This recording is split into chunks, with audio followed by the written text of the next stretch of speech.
Egyptian-Saudi Arabian file. Now, Egypt and Saudi Arabia maintained strong relations, diplomatic, political and economic relations for decades now. And President Abdel Fattah al-Sisi also went this week to Saudi Arabia to pay his condolences for the death of late King Abdullah bin Abdul Aziz at the age of 91. In tonight's show, we're going to be talking about the late king and also the future of the relations between Egypt and Saudi Arabia. We're going to be also talking about the role being played by Egypt and Saudi Arabia within the Arab world and the Middle East. But before we start, let's check out this report regarding the Egyptian government stating a 7-day mourning period that started last Saturday for the late king, and we'll be right back.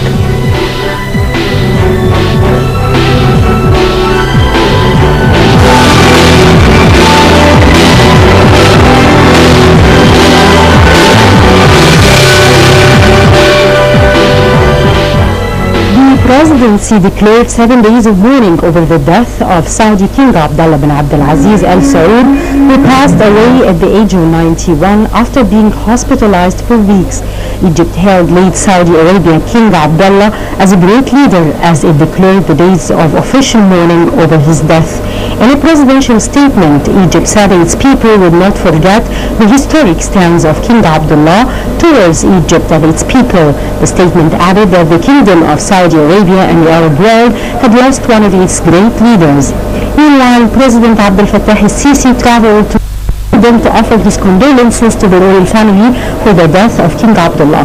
Sisi met with Crown Prince Salman bin Abdul Aziz and Prince Mukrim bin Abdul Aziz and discussed strengthening cooperation in light of the great challenges that the Arab and Islamic nations face in giving the essential roles Egypt and Saudi Arabia play at both the regional and international levels. Despite announcing cutting short his participation in Davos Economic Forum in Switzerland, Sisi was unable to immediately travel to the kingdom due to weather-related flying conditions. Prime Minister Ibrahim Mahlab replaced him at the funeral. Sisi announced a 7-day mourning, stating Arab and Muslim worlds have lost a great leader. On a separate note, Sisi received Jordan's Prince Hassan bin Talal and Director of the Political Directorate and Royal Hashemite Court Manar Babbas on Saturday in a meeting the President's office said focused on the religious revolution. Sisi recently spoke of enduring recent speech and emphasizing the need to fight extremist religion thought and Egypt's highest religious institutions, Dar al-Ifta and the Minister of Religious Endowments vowed to change their discourse to confront extremist ideas. Earlier last week, Sisi had stopped at Saudi Arabia on his way back from a visit to the United Arab Emirates to check on King Abdullah's health before his death. The Saudi monarch's brother, Crown Prince Salman, was crowned king. In turn, King Salman has named his half-brother Mukrim as his crown prince and heir. The relationship between Sisi and late King Abdullah was instrumental in convincing the Gulf Arab states to unite and pressure Qatar, leveraging a change in political outcome away from extremism. In December, late King Abdullah urged Egypt and Qatar to mend the rift and consolidate relations between them. Egypt and Qatar embraced the cause of the move, which eased tensions between both countries after over a year of strained relations since the ouster of Mohammed Morsi in 2000. King Abdullah was a major ally with Egypt following the end of the Brotherhood regime. After the inauguration of Sisi last May, the Saudi monarch proposed an international conference to help the Egyptian economy, which had been battered by more than 3 years of political tension and street turmoil following the 2011 uprising. The King Abdullah was an ally against extremism and was also the first head of state to visit Cairo after Sisi's election win last May. In August 2014, Sisi reciprocated with a trip to the Saudi Red Sea city of Jeddah for talks with Abdullah. Egypt is considering preparing a foreign request for Gulf mediation under the leadership of Saudi Arabia in order to back Cairo's stance vis-a-vis the ongoing conflict with Ethiopia about the so-called Renaissance Dam. A government official said a detailed report is currently being prepared to examine and explain Egyptian concerns relating to the building of a dam in the absence of a clear agreement with Ethiopia about it. He said that resorting to Gulf mediation would help Egypt gain more time.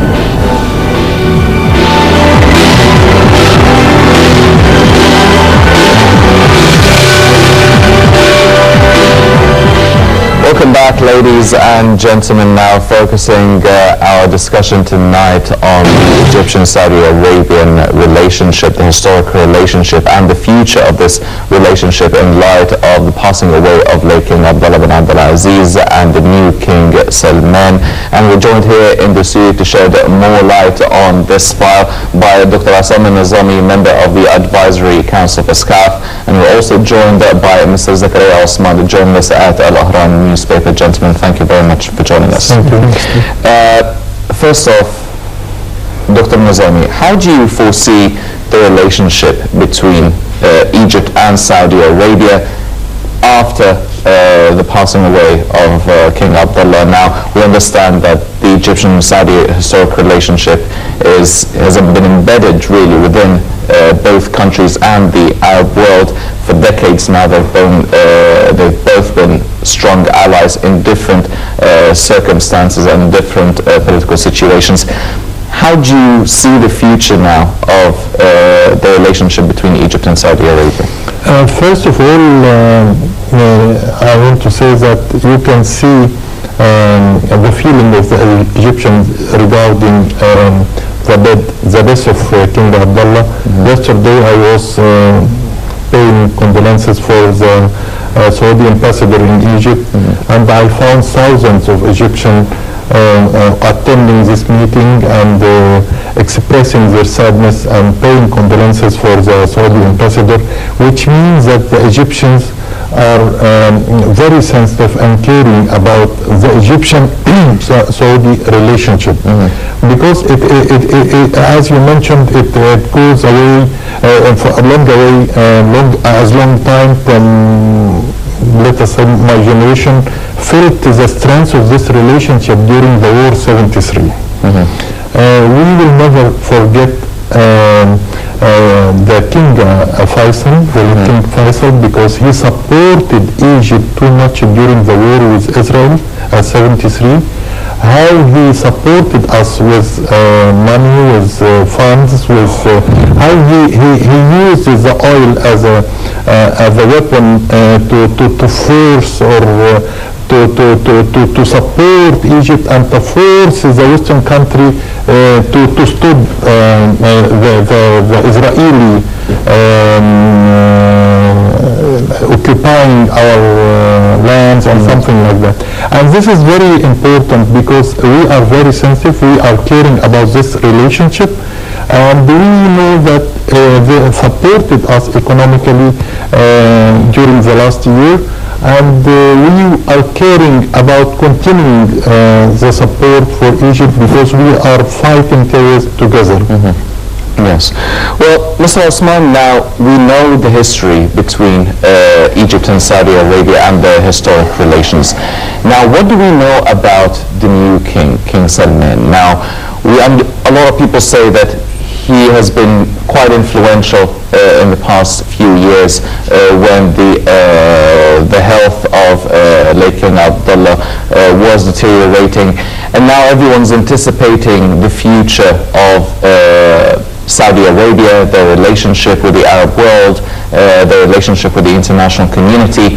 How would you describe, or what do you know of King Salman, and what should we expect from his rule of Saudi Arabia?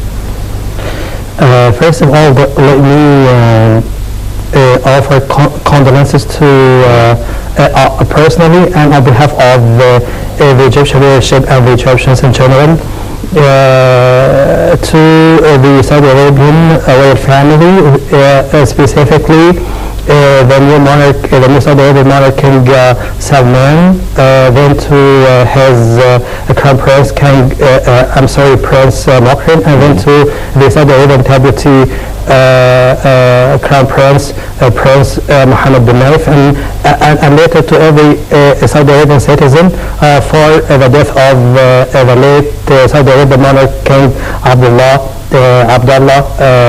ibn Abdulaziz Al Saud.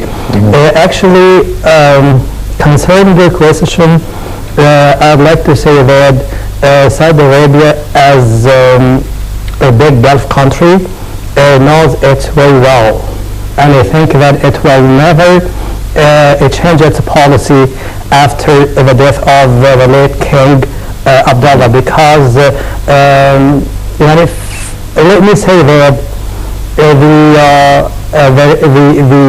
Saudi Arabian Egyptian bilateral relationships is not only and basically based on the aids to Egypt, because there are so many other files and issues of more common importance than the aids file.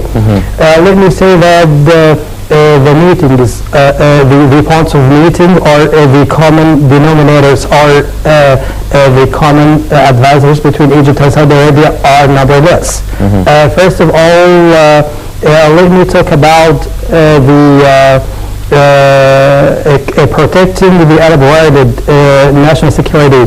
Then, or secondly, facing and stopping the Iranian Shiitic extension to the Arab world, and specifically to the Gulf region.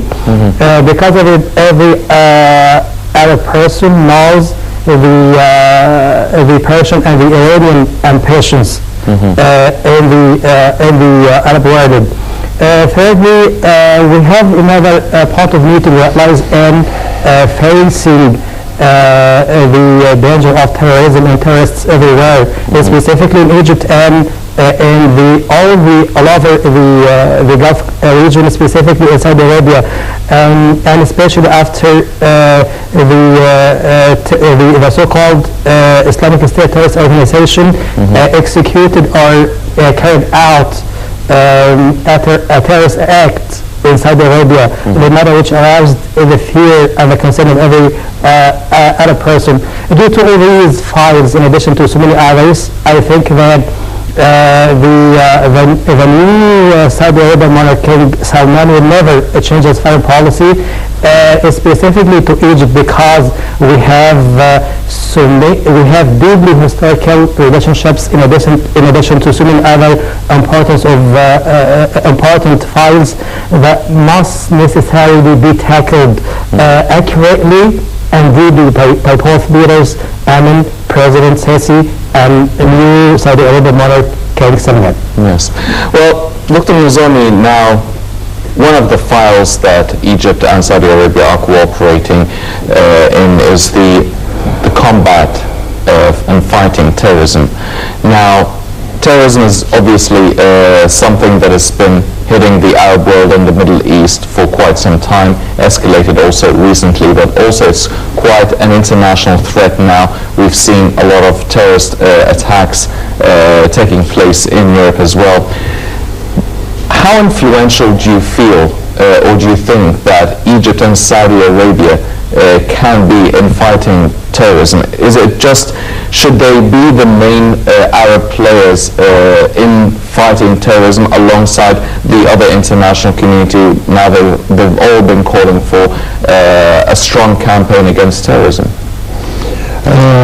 If we mention terrorism, we will notice that terrorism is handled or monitored by the NATO or the American or the Western countries and supported by them. And this was noticed during the speech of Hillary Clinton in the Congress. She mentioned that we used the radical Islamists in Afghanistan, and don't blame us that we are using them now to divide the Arabic country or to destroy